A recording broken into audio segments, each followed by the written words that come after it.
Naam, nimesikia ukiongelea swala la pesa kupatikana Nairobi County, ambao kuna watu wanaiba pesa ya serikali na wanaweka kwa nyumba.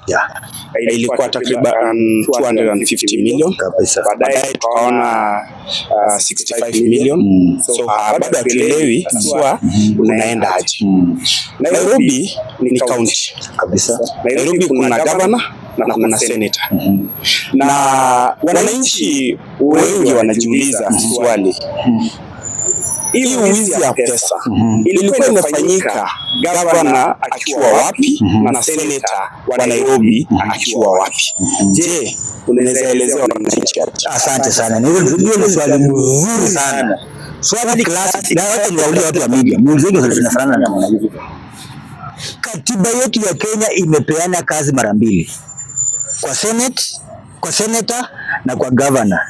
Governor amepewa executive duty. Yeye ndio anakuanga in charge of the functions of the executive.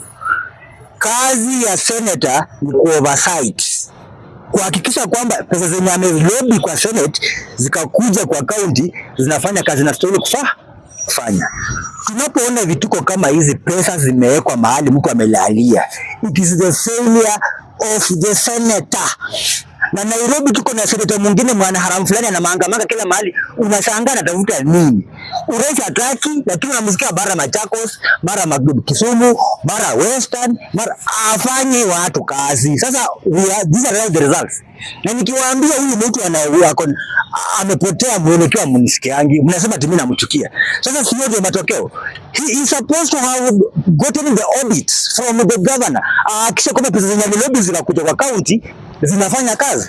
Sasa ona governor na watu wake wanalalia tu pesa kwa nyumba. Yeti senator, the so called senator, anamanga kila mahali, hataki urais, hataki usenator, hataki anataka hasemi, lakini pesa zinaiba. Na anangoja kukula mshahara, anatembea na gari za bendera ya Kenya yetu, ya gari yetu ya GK, atiende waseme tu minority leader. Huyo mtu, if there is anybody, I'm hearing there's some impeachment against the president. This senator of